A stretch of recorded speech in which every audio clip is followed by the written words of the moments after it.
Hello everyone, आप सभी का बहुत बहुत स्वागत है स्टेट पीसीएस क्लासेस में। यदि आप यूपीएससी प्री 2025 देने जा रहे हैं और आपका सीसेट वीक है तो ये क्लास आपके लिए बहुत ही ज़्यादा इंपॉर्टेंट होने वाली है। इस वीडियो में हम बात करेंगे कि कॉम्प्रहेंशन को कैसे सॉल्व करना है ट्रिक से, क्योंकि कॉम्प्रहेंशन के सवाल होते हैं यूपीएससी में वो 28 से 30 क्वेश्चन आपके होते हैं। ठीक है, खासतौर से हिंदी मीडियम वाले बच्चे जो होते हैं वो कॉम्प्रहेंशन पे ज़्यादा रिलायबल करते हैं। ठीक है, इसीलिए उनका थोड़ा सा सीसेट वीक रहता है क्योंकि मैथ रीजनिंग पर फोकस नहीं करते हैं। लेकिन जिन बच्चों का यहाँ पर पैसेज या कॉम्प्रहेंशन अच्छा नहीं है वो बच्चे इस वीडियो को ज़रूर देख कर जाएँ। मैं ये गारंटी के साथ कह सकता हूँ, अगर आपने इस वीडियो को देख लिया तो आप 20 से 22 सवाल सही करके आओगे, क्योंकि इसमें कुछ ट्रिक्स होती हैं। ठीक है, उसमें कुछ जो टिप्स होती हैं उसको अगर आप यहाँ पर ले लिए तो आप जो है आसानी से यहाँ पर चीज़ों को कर पाएंगे। देखो, सबसे पहले अगर हम बात करें अगर सीसेट को अगर आपको पास करना है तो सीसेट में अगर यहाँ बात करें सीसेट में आपको 3 सेक्शन देखने को मिल जाता है। ठीक है, एक होता है आपका मैथ का, एक होता है आपका रीजनिंग का, एक होता है आपका कॉम्प्रहेंशन का। ठीक है, तो आपको अगर आपका मैथ वीक है, ठीक है, रीजनिंग वीक है, तो आपको कॉम्प्रहेंशन पे यहाँ पर फोकस ज़्यादा करना होगा। लेकिन ध्यान रखना, आप रीजनिंग को और मैथ को इग्नोर नहीं करेंगे। ठीक है, अगर यहाँ से आप 20 से 22 सवाल कर रहे हैं तो यहाँ पे कम से कम 10 से 15 सवाल आप यहाँ कर लीजिए और 10 से 15 सवाल आप यहाँ पे कर लीजिए। इससे ये क्या होगा कि आपको श्योरिटी रहेगी कि आप वहाँ पर सीसेट पास हो जाएंगे, क्योंकि सीसेट पास होने के लिए आपको मात्र 27 क्वेश्चनों की यहाँ पर ज़रूरत होती है। ठीक है, एक क्वेश्चन कितने का होता है? एक क्वेश्चन होता है मतलब 2.5 नंबर का एक क्वेश्चन यहाँ पर होता है। ठीक है, 66 अंक आपको लाने होते हैं क्योंकि ये क्वालिफाइंग नेचर का पेपर होता है। 80 प्रश्न इस पेपर में पेपर सेकंड यानी कि सीसेट में होते हैं। अब बात करते हैं कॉम्प्रहेंशन को सॉल्व करने की क्या ट्रिक होती है। देखो, कॉम्प्रहेंशन को सॉल्व करने के लिए मैं 3 ट्रिक मानता हूँ। 3 ट्रिक देखो, 3 ट्रिक क्या है? एक तो आपका जो जीएस है ना, अगर जो जीएस का नॉलेज है वो बहुत ज़्यादा यहाँ पर काम आता है। ठीक है, दूसरा है कि आप जो है कॉम्प्रहेंशन को जब पढ़ते हो ना तो कॉम्प्रहेंशन में कभी कभी लिखा होता है कि ये कॉम्प्रहेंशन जो है इस पैसेज पर ही आधारित है, तो उसमें आपको अपना माइंड एक्स्ट्रा नहीं लगाना है। अगर वहाँ पे कहता है कि भारत में भुखमरी है, गरीबी है, तो आपको मान लेना है कि बात यहाँ पर भुखमरी है भी यहाँ पर, और जो है यहाँ पर गरीबी है। ठीक है, क्योंकि वो बोल रहा है कि पैसेज में दिए गए पैसेज के आधार पर आपको उत्तर देना है। और कुछ पैसेज ऐसे होते हैं जिसमें आपको एजम्पशन यानी कि जो है पूर्व धारणा से आधारित प्रश्न होते हैं। उसमें एक कहता है कि अगर भारत की जो महिलाएं हैं वो सिर्फ घर गृहस्थी का ही काम करती हैं, तो ये बात आपको मान लेनी है। ठीक है, क्योंकि वो पूर्व धारणा क्वेश्चन है। ठीक है, आपकी पूर्व धारणा बहुत सारे लोगों की पूर्व धारणा बन जाती है कि नहीं, महिलाएं हैं वो बाहर काम नहीं करने जा सकती हैं, सिर्फ घर में ही काम कर सकती हैं। तो वो पूर्व धारणा वाले प्रश्न है, यहाँ पर ज़्यादा प्रश्न आपको देखने को मिलेंगे। ठीक है, और जो कॉम्प्रहेंशन बेस्ड होते हैं वो भी सवाल आपको यहाँ पर ज़्यादा देखने को मिलेंगे। और बहुत सारे ऐसे क्वेश्चन हैं जिसमें आप जीएस के माध्यम से, आप अपने नॉलेज के माध्यम से इस क्वेश्चन को आसानी से सॉल्व कर सकते हो। ठीक है, तो आइए जो है एक एक करके यहाँ पर देखते हैं। ये 2024 का सीसेट का पेपर है, आप यहाँ पर देख सकते हैं। ठीक है, अब यहाँ पे एक एक बात करते हैं कि पहला क्वेश्चन यहाँ पे देखते हैं। अब पहला क्वेश्चन यहाँ पे क्या पूछा गया है इसके बारे में जो है हम पढ़ते हैं। ठीक है, अब देखो यहाँ पे क्या पूछा गया है।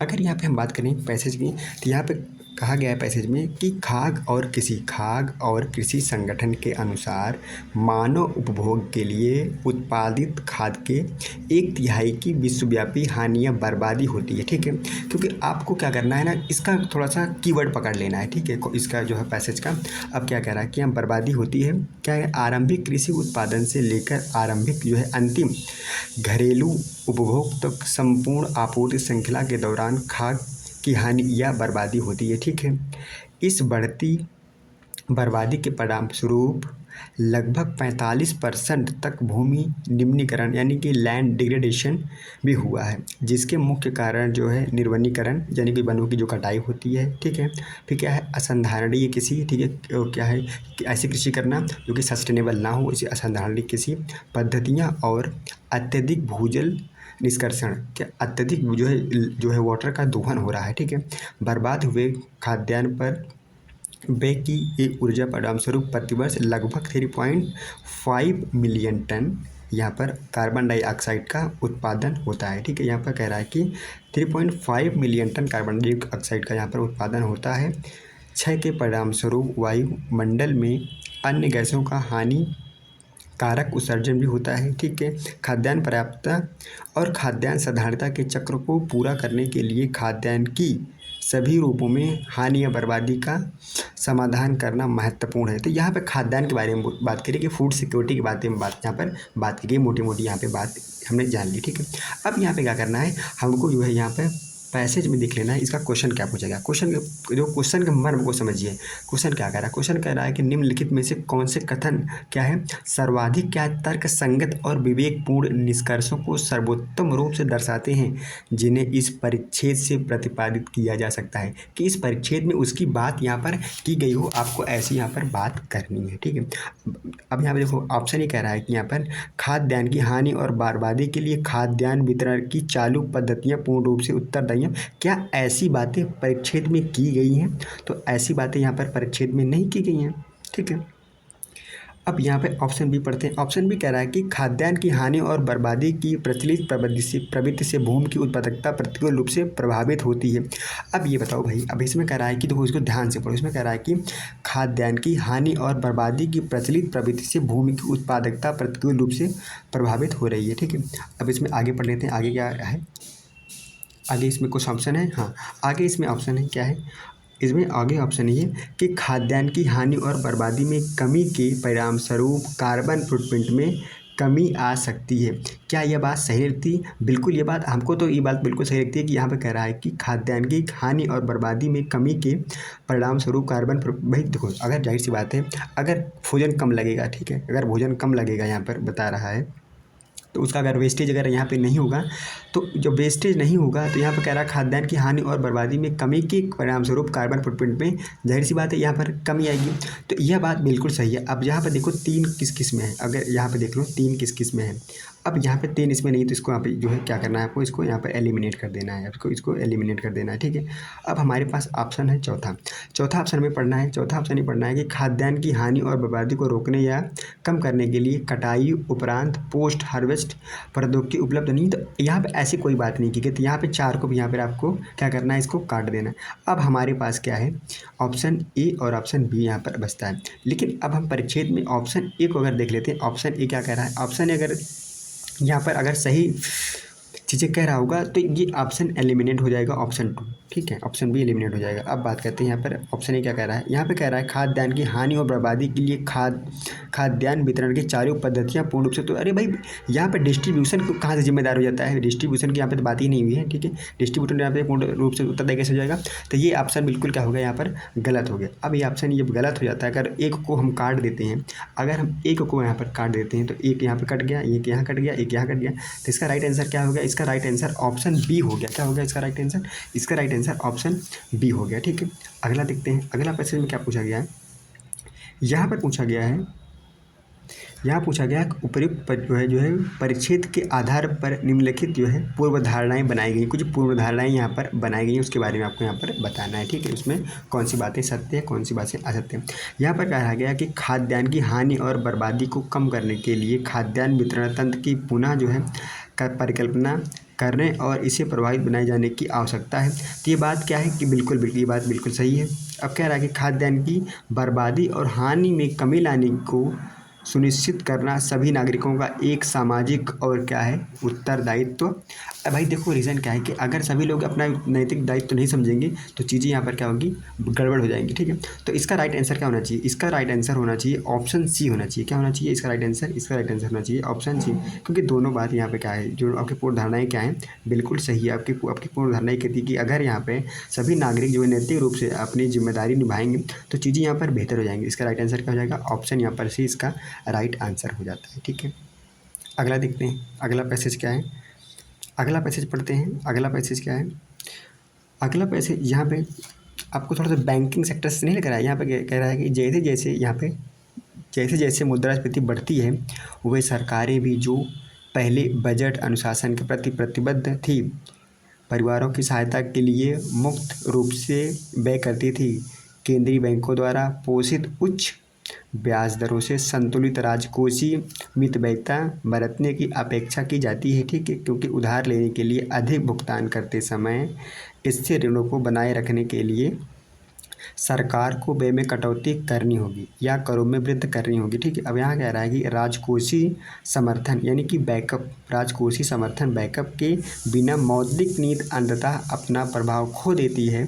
ठीक है, उच्चतर ब्याज दरें मुद्रास्फीतिकरण हो जाती हैं, न कि मुद्रा अस्फीति कारण, क्योंकि वे केवल सरकारों को क्या करती हैं, सरकारों को बढ़ती ऋण चुकौती लागतों का भुगतान करने हेतु अधिक उधार देने के लिए प्रेरित करती हैं।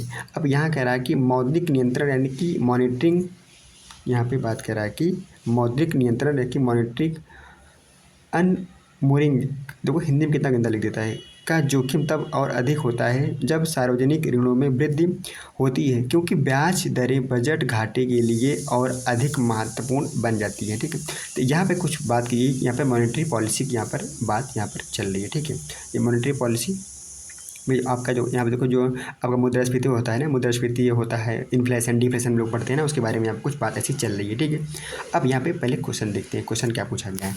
अब यहाँ पे क्वेश्चन अगर हम बात करें तो यहाँ पे क्वेश्चन कह रहा है कि केंद्रीय बैंक यानी कि जो आरबीआई है आपका, आरबीआई आपने पढ़ा होगा, जो केंद्रीय बैंक आपका कौन सा है, आरबीआई है।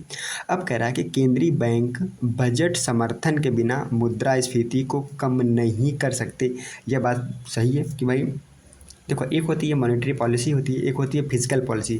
एक गवर्नमेंट रेगुलेट करती है और एक आरबीआई रेगुलेट करती है। भाई जहाँ पे दोनों का यहाँ पर सामंजस्य रहेगा तभी चीज़ें यहाँ पे बैलेंस हो पाएंगी। तो यहाँ ये बात बिल्कुल सही होती है। ठीक है, ये बात क्या है, बिल्कुल सही होती है। यहाँ पे देखो निष्कर्ष का पहुँचना है, यहाँ पर कुछ चीज़ों को क्या है अपने माइंड से भी समझना पड़ेगा, यहाँ पर जीएस का इस्तेमाल करना होगा। ठीक है, अब यहाँ क्या है कि मौद्रिक नीति के प्रभाव जो है सरकार द्वारा अनुसरण की जाने वाली राजकोषीय नीतियों पर क्या है निर्भर होते हैं। भाई जो मौद्रिक नीति, जो मॉनेटरी पॉलिसी है, उसके प्रभाव सरकार द्वारा क्या है अनुसरण की जाने वाली राजकोषीय नीति पर क्या है निर्भर। अब जैसे राजकोषीय नीति होगी उसी तरह जो है आपकी आरबीआई यहाँ पर चीज़ें करेगी। ठीक है, तो ये बात क्या है, बिल्कुल दोनों यहाँ बात यहाँ पर सही है। इसका राइट आंसर क्या होना चाहिए, इसका राइट आंसर जो है आपका सी होना चाहिए। क्या होना चाहिए राइट आंसर, इसका राइट आंसर आपका सी होना चाहिए। यहाँ पे क्या है आपका थोड़ा सा जीएस का नॉलेज यहाँ पर आपको क्या है बढ़त दिला देता है। ठीक है, अगर आपको जीएस में नॉलेज है तो आपने बैंकिंग पढ़ी हुई है तो आपको चीज़ें पता होगा कि मॉनेटरी पॉलिसी कैसे काम करता है और आपका फिजिकल पॉलिसी। ठीक है, मॉनेटरी पॉलिसी हो गया और राजकोषीय नीति, यहाँ पे इसके बारे में आप पढ़े होंगे तो आप क्वेश्चन को आसानी से कर पाएंगे। ठीक है, अब यहाँ पे देखो क्या बात कही गई है। अब यहाँ कही गई है उपर्युक्त परिच्छेद के आधार पर निम्नलिखित पूर्व धारणाएं बनाएगी। कुछ पूर्व धारणाएं बनाई गई हैं उसके बारे में देख लेते हैं। अब यहाँ पर कह रहा है कि उच्च कीमतों के लिए सरकारों की राजकोषीय नीतियाँ पूर्ण रूप से उत्तरदायी। देखो यार यहाँ पे कह रहा है कि देखो कुछ ऐसा ऑप्शंस होते हैं यहाँ पे है कि आपको एक स्ट्रीम जो है इसको क्या करे सत्य नहीं मानना है। ठीक है, अब यहाँ कह रहा है कि उच्चतर कीमतों के लिए सरकार की राजकोषीय नीतियाँ पूर्ण रूप से उत्तरदायी, तो ऐसा नहीं है। ये बात क्या है, ऐसी जो पूर्ण धारणा बनाई गई क्या है, ये बात बिल्कुल गलत है। हमारी पूर्ण धारणा है कि यहाँ पे ये कि राजकोषीय नीतियाँ ही पूर्ण रूप से उत्तरदायी हैं। ठीक है, ऐसी बात नहीं है। अब यहाँ पे क्या है कि कह रहा है कि उच्चतर कीमतें दीर्घावधि सरकारी बंधपत्रों को प्रभावित नहीं करती हैं। अरे भैया क्यों नहीं प्रभावित करती हैं बताइए आप। ये जो सरकारी जो बंधपत्र रहते हैं वह जो उच्च कीमतों को दीर्घावधि मिले को प्रभावित क्यों नहीं करते हैं, तो ये भी प्रभावित करते हैं। ठीक है, लोगों की ये पूर्ण धारणा बढ़ गई है कि प्रभावित नहीं करते हैं, भाई ये भी प्रभावित करते हैं। ठीक है, तो इसमें कह रहा है कि उपयुक्त पूर्व धारणा कौन सी है, आपको बताना है कौन सी है। ठीक है, तो इसका जो राइट आंसर होना चाहिए वो क्या होना चाहिए, इसका राइट आंसर क्या होना चाहिए, ऑप्शन डी इसका राइट आंसर होना चाहिए। क्योंकि यहाँ पर दोनों बात क्या करी कि यहाँ पे ये सही नहीं है। ठीक है, यहाँ पे कह रहा है कि राजकोषीय पूर्ण रूप से उत्तरदायी है। ठीक है, तो ऐसा बात यहाँ पे नहीं है। और यहाँ पर कह बंधपत्रों को प्रभावित नहीं करते, तो भाई क्यों नहीं प्रभावित करती, यह बात दोनों क्या होती है यहाँ पर गलत हो जाती है। ठीक है, इसका राइट आंसर क्या हो जाएगा, ऑप्शन डी इसका राइट आंसर हो जाएगा। ठीक है, यहाँ पे अगला देख लेते हैं क्या है। अगला यहाँ पे पूछा गया है आपसे, अच्छा हमने इसको देख लिया, आगे देखते हैं। अब यहाँ पे हाँ ये वाला पैसे देखते हैं। अब ये वाले पैसे में आप देखेंगे इसमें क्या पूछा गया है। अब इसमें यहाँ पे पूछा गया है कि आज यदि हम न्यूयॉर्क, लंदन और पेरिस जैसे शहरों को विश्व के सर्वाधिक प्रतिष्ठित शहर मानते हैं, ठीक है, जैसे लंदन हो गया, ठीक है, पेरिस हो गया, फ्रांस का पेरिस हो गया, अमेरिका का न्यूयॉर्क हो गया, इनको प्रतिष्ठित शहर मानते हैं, तो ऐसा इसलिए कि उनकी क्या है प्रसीमाओं में एक विशाल तंत्र उपागम यानी कि हेवी सिस्टम अप्रोच वाली योजनाएं लागू की गई थी। ठीक है, इस तंत्र के सिस्टम सिद्धांत का आधार सामाजिक, ठीक है, स्थानिक और सांस्कृतिक आकांक्षाओं को क्या है संगठन, ठीक है, सांख्यिकीय, ठीक है, इष्ट समीकरण का उपयोग करके गणितीय मॉडलों में रूपांतरित करने की जो है प्रक्रिया है। ठीक है, रूपांतरित करने की यहाँ पर क्या है प्रक्रिया है, तथा समस्याओं के निरूपण और समाधान करने का एक क्या है कलन विधिक एल्गोरिदम, ठीक, एल्गोरिदम, ठीक है, तरीका है। पश्चिम के आरंभिक विश्वविद्यालयों ने व्यावसायिकों के आयोजन में प्रशिक्षित करना आरंभ किया था, ठीक है। और कुछ ऐसे अत्यंत क्या है प्रतिभावान आयोजकों को जन्म दिया जो इस क्षेत्रों में विशेषज्ञ थे। ऐसा इसलिए था क्योंकि इन्हीं विषयों को उस आयोजना पाठ्यक्रम में समाहित कर लिया गया था जिसकी जड़ें सामाजिक विज्ञान क्या कह रहा है यहाँ पे, जिसकी जड़ें सामाजिक विज्ञान, भूगोल और वास्तुकला में थी। भारत में योजना और इसकी शिक्षा पश्चिम से भिन्न है। अब यहाँ पे बात की गई है कि जो यहाँ पे शहर बनाए गए हैं लंदन में, लंदन के जो है लंदन है, फ्रांस है और आपका पेरिस, फ्रांस का पेरिस है, और यहाँ पे जो न्यूयॉर्क शहर है, ये कह रहा है कि वो जो शहर हैं वो शहर इसलिए अच्छे डेवलप हो पाए हैं क्योंकि वहाँ के जो विश्वविद्यालय हैं उसके बारे में उनको गहन शिक्षा दी गई। और भारत में कह रहा है कि भारत में क्या है आयोजना की जो है जो शिक्षाएं हैं वह क्या है पश्चिम से क्या है भिन्न है, इसके उससे क्या है यहाँ पर अलग है, ठीक है। अब यहाँ पे क्या है क्वेश्चन को पढ़ते, क्वेश्चन को जब तक समझ नहीं पाओगे तब तक आप इसका उत्तर नहीं दे पाओगे। अब यहाँ पे बात क्या कह रहा है, अब यहाँ पे बात ये कह रहा है देखो कि निम्नलिखित में से कौन सा कथन सर्वाधिक जो है तर्कसंगत और विवेकपूर्ण निष्कर्ष को जो है सर्वोत्तम रूप से दर्शाता है जिससे उपयुक्त परिच्छेद से प्रतिपादित किया जा सकता है। यहाँ पे जो है आपका जो ये प्रश्न है ये आपके जो पैसेज इसी पे बेस्ड होना चाहिए, ठीक है। अब यहाँ पे क्या कह रहा है कि ऑप्शन ये कह रहा है कि नगर आयोजना पाठ्यक्रमों की पाठ्यचर्या में क्या क्या विविध और अंतर विषयक उपापन अप्रोच शामिल होना चाहिए। क्या यह बात सही है? ऐसी बात तो हमें यहाँ पर कहीं जो है देखने को मिलती है कि नहीं मिलती है। हमें थोड़ा थोड़ा यहाँ पर ऐसा धुंधला सा लग रहा है कि हाँ ये बात अप्रोच होनी चाहिए कि बात थोड़ी सी सही लग रही है, लेकिन और ऑप्शन पढ़ते हैं। अब यहाँ कह रहा है कि भारत में नगर के प्रशासकों में नगर आयोजन और प्रबंधन में औपचारिक प्रशिक्षण का अभाव है। ऐसी बात नहीं है भैया, अभाव कैसे है क्योंकि बहुत यहाँ पर भी तो भैया जो हमारे सिटी डेवलपमेंट के हैं जैसे चंडीगढ़ मॉडल अपना आपको देखा जाता है कि चंडीगढ़ क्या सिटी जो बनाई गई है उसमें जो है क्या भारत के जो प्रशासन है क्या उसमें वो सारी चीज़ डेवलप करने में वो सहायक नहीं है, ठीक है। तो ये दो तो हमें नहीं लग रहा है, दो हमें नहीं लग रहा है। अब आगे ऑप्शन देख लेते हैं, सी क्या कह रहा है। ऑप्शन सी यहाँ पे कह रहा है कि भारत में नगरीय क्षेत्रों का प्रबंधन एक स्थानीय मामला है जहाँ अपर्याप्त निधियों की क्या है चिरकालिक समस्या बनी रहती है। नहीं, ये बात भी ऐसी बातें यहाँ पर परिच्छेद में बिल्कुल नहीं की गई हैं। और यहाँ पे ऑप्शन डी कह रहा है कि हमारे नगरीय क्षेत्र में जनसंख्या का उच्च घनत्व और व्यापक गरीबी के कारण उनमें योजनाबद्ध विकास कर पाना अत्यंत कठिन है। अरे भाई ये बात कहाँ से आ गई, गरीबी कहाँ से आ गई इसमें, ठीक है। तो यहाँ पे ये बात भी यहाँ पर सही नहीं है। लेकिन जो ऑप्शन ये है ए है, यहाँ पर ऑप्शन ए देखो एक बार फिर से पढ़ो। यहाँ पे कह रहा है कि नगर आयोजना पाठ्यक्रमों की पाठ्यचर्या में क्या कह रहा है कि विविध और अंतर विषयक उपागम अप्रोच शामिल होना चाहिए। बात बिल्कुल सही है। अगर इसके बारे में चीज़ें यहाँ पर शामिल की जाएंगी तो जाहिर सी बात है इसके रिजल्ट यहाँ पर बेहतर आने की उम्मीद होती है, ठीक है। तो यहाँ पे इसका राइट आंसर क्या होना चाहिए, इसका राइट आंसर ए ही होना चाहिए, ठीक है। इसका राइट आंसर क्या है, इसका राइट आंसर ए ही होना चाहिए, ठीक है। अगला पैसेज देखते हैं। अगला पैसेज क्या पूछा गया है।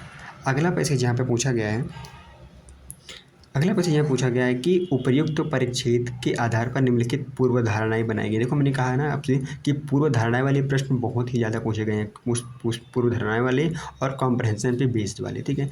अब यहाँ पे कह रहा है कि भारत को नगर व्यवसायियों की एक नई पीढ़ी की आवश्यकता है जिसके पास आधुनिक नगर पद्धति का संगत ज्ञान यहाँ पर होना चाहिए।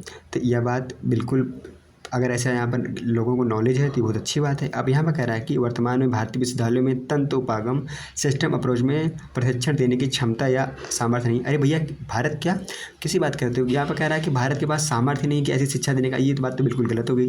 ये तो बात तुरंत काट दो।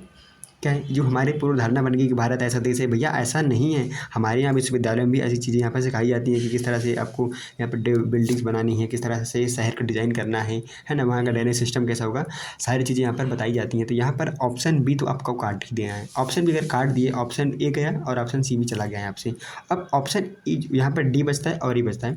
अब आपको क्या लगता है कि भारत को नगर व्यवसायिकों की एक नई पीढ़ी की आवश्यकता है जिसके पास आधुनिक नगर पद्धति का संगत ज्ञान हो। तो ये बात बिल्कुल क्या है, यहाँ पे सही बात है। लोगों की ऐसी पूर्व धारणाएं हैं, ये बात क्या है बिल्कुल सही है। इसका राइट आंसर क्या होना चाहिए, इसका राइट आंसर ऑप्शन ए होना चाहिए। क्या होना चाहिए, राइट आंसर आपका इस ऑप्शन ए होना चाहिए, ठीक है। अगला यहाँ पर अब यहाँ पे अगला पैसेज देखते हैं। अगला पैसेज आपसे क्या पूछा गया है। अगला पैसेज यहाँ पे आपसे पूछा गया है ये कि इंटरनेट पर प्रत्येक आवाज़ एक ही प्रकार के श्रोताओं को यहाँ पर नियंत्रित नहीं करती है। जब उच्च पूंजी वाले अनाम निजी संगठन अपने विचारों हेतु अधिक स्थान के लिए भुगतान करते हैं तो वे प्रभावी रूप से अपेक्षाकृत ऊंची आवाज़ खरीद रहे होते हैं। यदि डिजिटल क्षेत्र में राजनीतिक संवाद यानी कि डिस्कोर्स निर्वाचन जीतने तक अपने प्रतिद्वंदी को यहाँ पर मात देने का मामला है तो राजनीति की गुणवत्ता बुरी तरह प्रभावित यहाँ पर होती है। सोशल मीडिया के ध्यान का केंद्र जो है फोकस इसी विषय वस्तु को बढ़ावा देने पर सीमित है और यहाँ पर इसके यहाँ पर क्वेश्चंस दिए हैं। क्वेश्चन में क्या कहा गया है, अब यहाँ पर कह रहा है क्वेश्चन में क्या कह रहा है कि अधिकांश प्रयोक्ता संलिप्तता ठीक है इंगेजमेंट सिद्ध करने में भले ही विषय वस्तु कितनी ही भड़काने वाली क्यों ना हो। अच्छा यहाँ पे लगता है ये गलत लग गया है क्वेश्चंस, ठीक है यहाँ पे क्वेश्चन गलत लग गया है। मैं अच्छा नहीं ठीक है ओके ठीक है।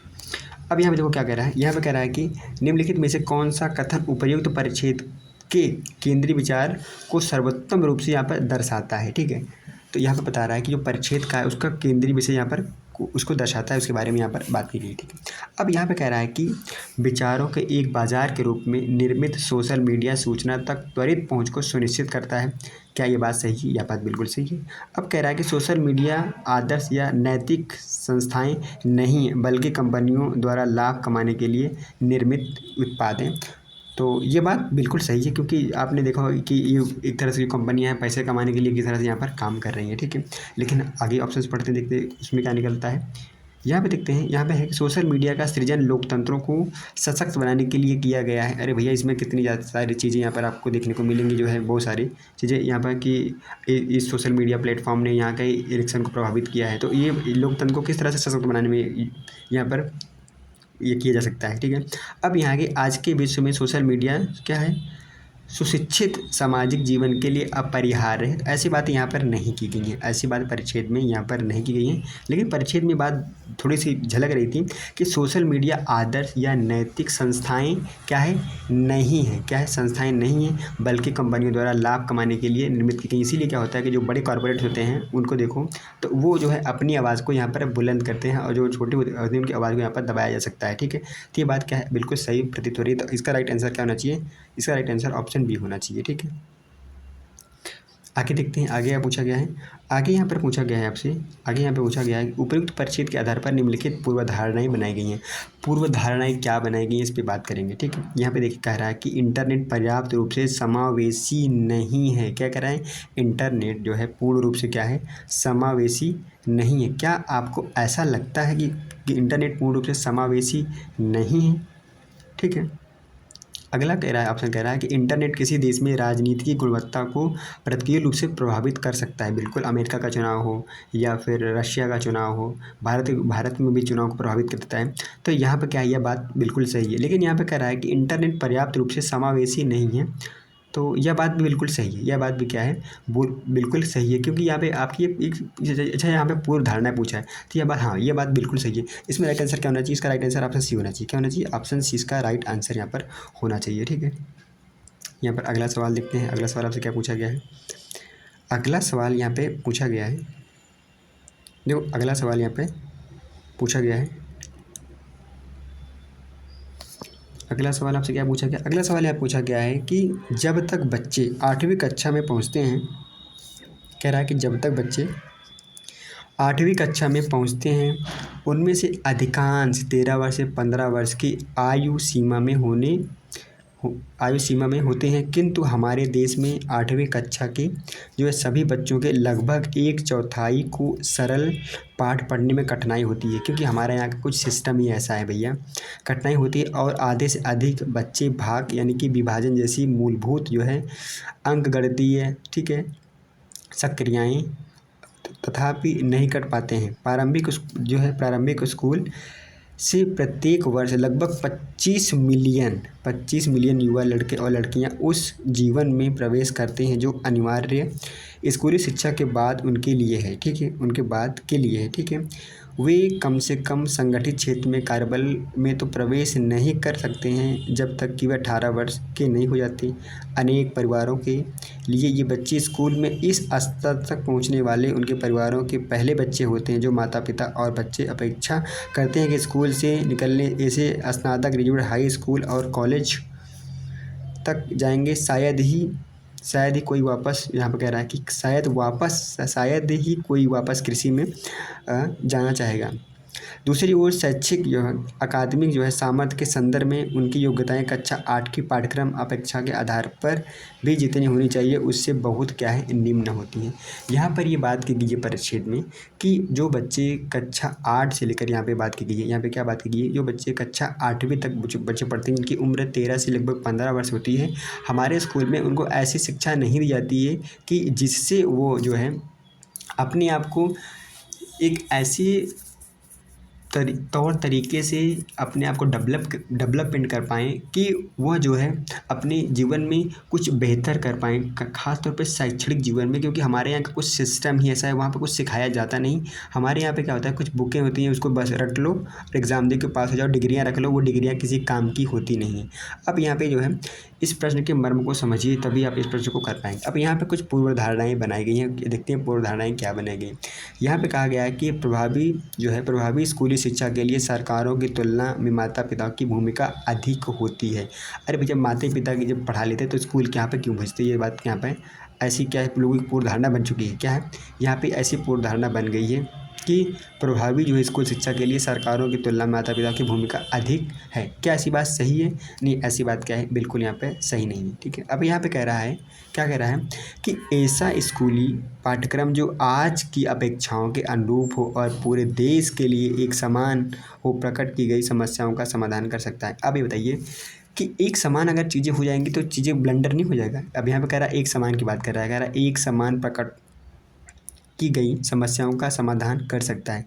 अरे भैया, अगर ये बताइए, अगर देखो अभी देखो क्या चल रहा है कि साउथ में कुछ और, जो है उत्तर प्रदेश में कुछ और, एमपी में कुछ और, महाराष्ट्र में कुछ और, यहाँ पे बहुत सारे बैरियर्स हैं ना, तो आपको यहाँ पे एक समान कैसे कह सकते हो ना, एक समान यहाँ पर कैसे कर सकते हो? ये आपकी पूर्व धारणाएँ हैं। तो यह बात भी क्या है, बिल्कुल दोनों बात यहाँ पर गलत हो गई। तो इसका राइट आंसर क्या होना चाहिए? इसका राइट आंसर क्या होना चाहिए? इसका राइट आंसर ऑप्शन डी होना चाहिए। क्या होना चाहिए इसका राइट आंसर? इसका राइट आंसर ऑप्शन डी होना चाहिए, ठीक है। क्या होना चाहिए? ऑप्शन डी इसका राइट आंसर यहाँ पर होना चाहिए, ठीक है। अब आगे देखते हैं परिच्छेद में क्या कहा गया है।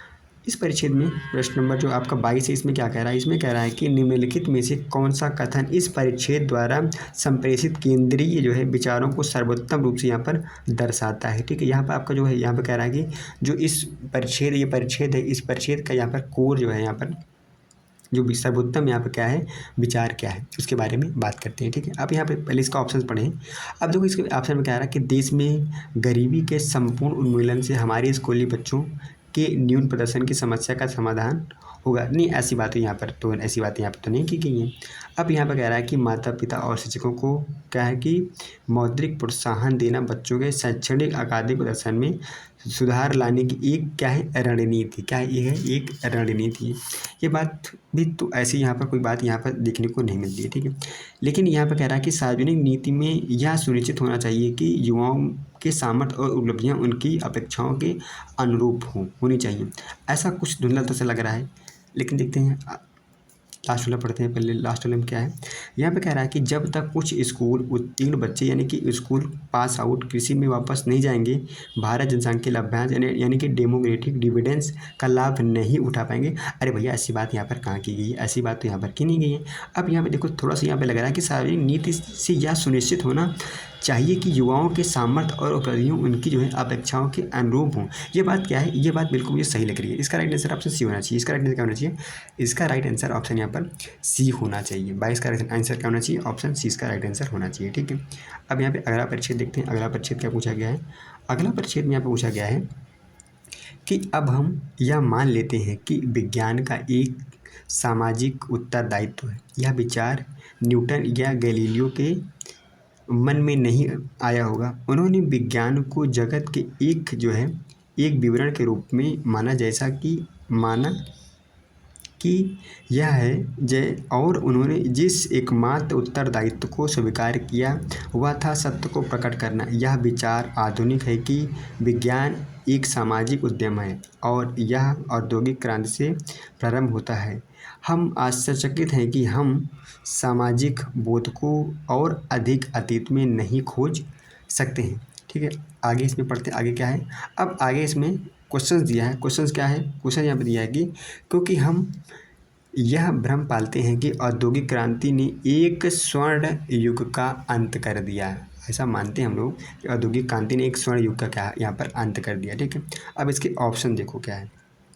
अगर इसके ऑप्शंस की बात करें यहाँ पे, तो इसके ऑप्शन में क्या कह रहा है, पहले क्वेश्चन पढ़ लो। क्वेश्चन क्या कह रहा है इसका, क्वेश्चन कह रहा है कि निम्नलिखित में से कौन सा कथन विज्ञान के विषय में लेखक की सोच को सर्वोत्तम रूप से दर्शाता है। तो आपको ये क्वेश्चन है कॉम्प्रहेंशन पे ही बेस्ड है। ठीक है, कॉम्प्रहेंशन के इधर आपको नहीं सोचना है, एक कुछ विरक्ति वह चीज़ नहीं सोचना है। ठीक है, तो यहाँ पे देखो इसका ऑप्शन ए क्या है। ऑप्शन ए कह रहा है यहाँ पर कि विज्ञान को वैज्ञानिकों की प्रतिबद्धता को क्या है अवश्य महत्व देना चाहिए। क्या विज्ञान को वैज्ञानिकों की प्रतिबद्धता को अवश्य यहाँ पर महत्व देना चाहिए, ऐसी यहाँ पर कोई बात की गई? तो ऐसी यहाँ पर कोई बात नहीं की गई।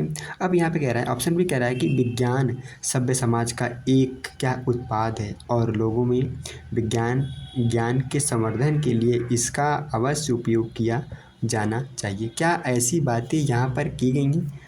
तो ऐसी बातें यहाँ पर नहीं की गई हैं। अब यहाँ पे देख लेते हैं। अब यहाँ पे देखिए कह रहा है कि ऑप्शन से कह रहा है कि विज्ञान में हुई प्रगतियों के द्वारा ही प्रौद्योगिकी क्रांति संभव है। कह रहा है भैया कि विज्ञान में हुई प्रगतियों के द्वारा ही औद्योगिक क्रांति संभव हो पाई है। क्या यह बात सही है? ठीक है, ये बात ठीक है। देखिए आगे देखते हैं। यह कह रहा है कि ऑप्शन डी कह रहा है कि विज्ञान को सत्य का अनुसरण अवश्य करना चाहिए किंतु सामाजिक कल्याण के लिए उत्तरदायी भी होना चाहिए। यह बात कुछ ज़्यादा ही सही लग रही है, क्योंकि आप यहाँ पे जब परिच्छेद में, मेरे सामने बुकलेट है, आप अगर अपनी बुकलेट में देखेंगे सामने, तो यहाँ पे क्या लिखा है आप यहाँ पे देखेंगे। यहाँ पे कह रहा है कि यहाँ पे एकमात्र उत्तरदायी को स्वीकार किया। ठीक है, वह था कि सत्य को प्रकट यहाँ पर करना। यह विचार आधुनिक है कि विज्ञान एक सामाजिक उद्यम है। यहाँ पे देखो कह रहा है कि विज्ञान एक सामाजिक उद्यम है। यहाँ पर सामाजिक की भी बात यहाँ पर की गई है। ठीक है, तो इसका राइट आंसर क्या होना चाहिए? इसका राइट आंसर यहाँ पे कह रहा है कि विज्ञान को सत्य का अनुसरण अवश्य करना चाहिए किंतु सामाजिक कल्याण के लिए भी क्या उत्तरदायी यहाँ पर होना चाहिए। इसका राइट आंसर क्या होना चाहिए? इसका राइट ऑप्शन यहाँ पर डी इसका राइट आंसर होना चाहिए। ठीक है, अगला परिच्छेद देखते हैं। अगला परिच्छेद क्या पूछा गया है? अगला परिच्छेद यहाँ पे पूछा गया है, अगला परिच्छेद यहाँ पे क्या पूछा गया है, मैं तो उसको जूम कर लेता हूँ। अगला परिच्छेद यहाँ पे पूछा गया है, अगला परिच्छेद यहाँ पे ये क्या पूछा गया है कि विज्ञान का इतिहास मानव जाति का वास्तविक इतिहास है। इस अद्भुत सूक्ति में 19वीं शताब्दी के लेखक ने विज्ञान को उसकी पृष्ठभूमि से जोड़ा है। अधिकतर सूक्तियों की तरह इसकी शक्ति विषमता के द्वारा सत्य के एक पहलू पर बल देने में निहित है जिसे सुगमता से अनदेखा किया जा सकता है। ठीक है, इस मामले में विज्ञान और मानव जाति के मध्य संबंध को अनदेखा करना और विज्ञान को किसी ऐसे अमूर्त अन्य पक्ष के रूप में मान लेना सहज लगता है जिसकी कभी कभी उसके लाभकारी प्रभावों के लिए प्रशंसा की जा सकती है किंतु युद्ध की विभीषिका के लिए बारंबार और सुविधानुसार क्या है दोषारोपित किया जाता है। विज्ञान और मानव जाति को समय समय पर मनुष्यों की सुविधानुसार पृथक नहीं किया जा सकता। तथापि यहाँ पर कह रहा है कि हमने देखा है कि सुधार के असंख्य अवसरों के बावजूद सभ्यता के वर्तमान काल के आरंभिक वर्षों में अंतर्राष्ट्रीय संघर्ष हावी रहा है। क्या यह विज्ञान की प्रगति का अपरिहार्य परिणाम या त्रुटि कहीं और है? अब यहाँ पे विज्ञान के बारे में यहाँ पर बात की गई है। ठीक है, अब यहाँ पे क्वेश्चन देखिए, क्वेश्चन में क्या कहा गया है। क्वेश्चन में ये बात की गई है, कहा गया है कि परिच्छेद के लेखक द्वारा निम्नलिखित में से किसे निम्नलिखित भावपूर्ण तरीके से प्रस्तुत किया गया है। यहाँ पे भावपूर्ण तरीके से किसे यहाँ पर जो है हाईलाइट यहाँ पर किया गया है, इसके बारे में हम देखते हैं। तो यहाँ पर क्या कह रहा है यहाँ पर यहाँ पर कह रहा है कि विज्ञान के बिना मानव जाति आज तक अस्तित्व में नहीं रह सकती। अरे भैया ये बताइए, जब आईबीसी पढ़ते हो, इंडस वैली सिविलाइजेशन पढ़ते हो, उस समय कौन विज्ञान था? क्या उस समय लोग नहीं रहते थे? तो ये बात बिल्कुल गलत हो गई। अगर ये गलत होगी तो ए और सी काट ही दो फिर। अब यहाँ पे कह रहा है कि यह विज्ञान ही है जो अंततः मानव जाति की नियति को निर्धारित करता है। क्या ये बात सही है कि विज्ञान ही है जो अंततः मानव जाति की नियति को निर्धारित करता है? क्या बात ऐसी बातें लगती हैं आपको सही हैं? ऐसी बातें बिल्कुल सही नहीं है, क्योंकि ऐसी बातें यहाँ पर परिच्छेद में नहीं कहा गया है। इसका राइट आंसर क्या होना चाहिए? इसका राइट आंसर होना चाहिए ऑप्शन डी, इसका राइट आंसर होना चाहिए। दोनों बातें यहाँ पर क्या है कि भावपूर्ण तरीके से यहाँ पर प्रेषित नहीं करती हैं। भैया ये बात ये बताइए, क्या विज्ञान के बिना मानव जाति का अस्तित्व में रहना मतलब नहीं रह सकता? अगर विज्ञान नहीं रहा तो क्या पहले विज्ञान नहीं था, जो है इंडस वैली सिविलाइजेशन की बात कर रहे हैं, तो क्या उस समय लोग नहीं जीते थे, नहीं रहते थे? तो ये बात क्या है, बिल्कुल यहाँ पर गलत हो जाती है। ठीक है, अब अगला पैसेज देखते हैं। अगला पैसेज क्या है? अच्छा एक प्रश्न और है। अच्छा एक प्रोसेस में ये हो रहा है, एक प्रोसेस में और ये पूछा गया कि उपर्युक्त परिच्छेद के आधार पर निम्नलिखित पूर्वधारणाएं बनाई गई। क्या पूर्वधारणाएं बनाई गई आपको बताना है। यहाँ पे कह रहा है कि आधुनिक जीवन की विभीषिकाएं विज्ञान की प्रगति की अपरिहार्य क्या है, परिणाम है। क्या है? अपरिहार्य क्या है, यहाँ पर परिणाम है। तो क्या ऐसा यहाँ पर कुछ पूर्वधारणाएं बनाई गई हैं? लेकिन ऐसी कोई पूर्वधारणाएं यहाँ पर नहीं बनाई गई हैं। ठीक है, क्या है, ऐसी पूर्वधारणाएं क्या है यहाँ पर नहीं बनाई गई हैं। ठीक है, लेकिन यहाँ पर कह रहा है सत्य के जिस पहलू को अनदेखा किया जा सकता है वह यह है कि विज्ञान वही है जिसे मनुष्य ने बनाया। यह बात बिल्कुल सही है कि मनुष्य ने विज्ञान को यहाँ पर बनाया है। ठीक है, ये बात यहाँ पर बिल्कुल क्या होती है, यहाँ पर ये सत्य हो जाती है। तो इसका राइट आंसर क्या होना चाहिए? इसका राइट आंसर ऑप्शन यहाँ पर 20 का क्या होना चाहिए, राइट आंसर होना चाहिए। ठीक है, अगला पैसेज देखते हैं। अगला पैसेज क्या पूछा गया है? अगला पैसेज क्या पूछा गया देखते हैं। अगला पैसेज यहाँ पे पूछा गया है आपसे, यहाँ पे पूछा गया है कि केवल दीर्घ अनुभव से और ऐसे कई समुद्र तटों पर जहाँ उसकी भाषा नहीं बोली जाती वहाँ अपने सौदा को परास कर बैठने से व्यापारी जान पाएगा कि उसके पास जो संग्रह है उसका मूल्य क्या है और अपनी पसंद में क्या स्थानीय है और क्या सार्वभौमिक। न्याय, प्रेम और सम्मान, शिष्टाचार जैसे कोमल पदार्थ और वास्तव में वे सभी चीज़ें जिन्हें हम चाहते हैं सभी जगह मान्य हैं, किंतु वे विविध रूप से गढ़ी जाती हैं और प्रायः अलग तरह से व्यवहार में लाई जाती हैं। और यदि उससे आपका सामना विदेशी भूमि पर होता है तो कभी कभी लगभग पहचानी नहीं जा सकती। ठीक है, पहचानी नहीं जाती है। और मूलभूत सामान्य मूल्यों को सीखने की कला जो है संभवतः यात्रा का सबसे बड़ा लाभ है उन लोगों के लिए जो अपने साथियों के बीच सहजता से रहने की इच्छा रखते हैं। ठीक है, हमने पैसेज को समझ लिया। अब क्वेश्चन को पढ़ते हैं। ठीक है, अब क्वेश्चन देखो, क्वेश्चन को क्या पढ़ते हैं। क्वेश्चन में क्या बात की गई है? अब इसमें कहा गया कि अगर आप कहीं पे जाते हैं, विदेश में मान लो जाते हैं, तो वहाँ की आप लैंग्वेज से रूबरू नहीं हैं, वहाँ की जो लोकल लैंग्वेज हैं, वहाँ पे लोकल गुड्स हैं, उससे क्या है आप जो है वहाँ से उसे फैमिलियर नहीं है। ठीक है, इसके बारे में ऐसी बात की गई है। ठीक है, अब यहाँ पे कह रहा है कि यात्रा करते समय जब हम अन्य लोगों से मिलते हैं तो हम जो है किनके बीच जो अंतर जो है करना सीखते हैं। कल्पना और समझ को, कल्पना की क्या वो किस तरह की कल्पना करते हैं, हम किस तरह की कल्पना करते हैं। ठीक है, ऐसी तो बात हम सोचते नहीं हैं।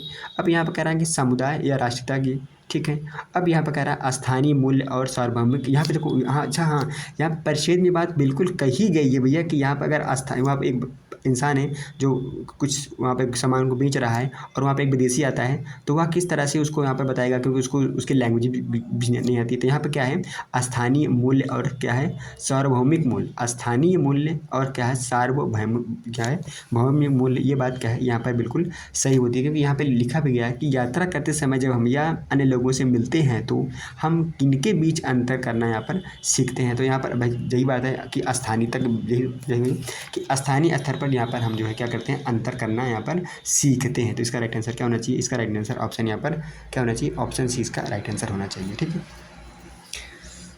अगला देखते हैं यहाँ पे परिच्छेद क्या पूछा गया। अच्छा यहाँ पे उसी का यहाँ पर एक और पूछा गया, यहाँ पूर्व धारणाएं। देखो पूर्व धारणाएं से बहुत सारे क्वेश्चन बन रहे हैं। देखो पूर्व धारणाएं, ठीक है, आपकी पूर्व धारणाएं क्या हैं।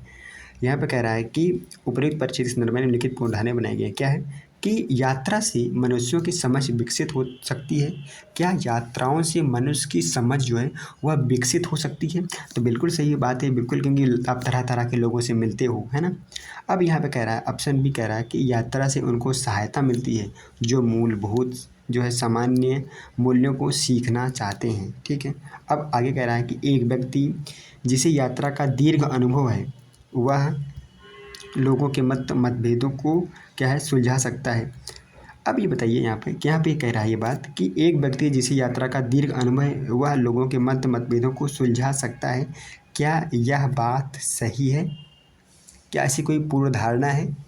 तो ऐसी कोई पूर्व धारणा यहाँ पर देखने को नहीं मिलती है, ठीक है, क्योंकि ऐसी पूर्व धारणा नहीं है। तो लेकिन ये पूर्व धारणाएँ बिल्कुल सही हैं कि यात्रा से मनुष्यों की समझ विकसित होती है। ये पूर्व धारणा क्या है आपकी?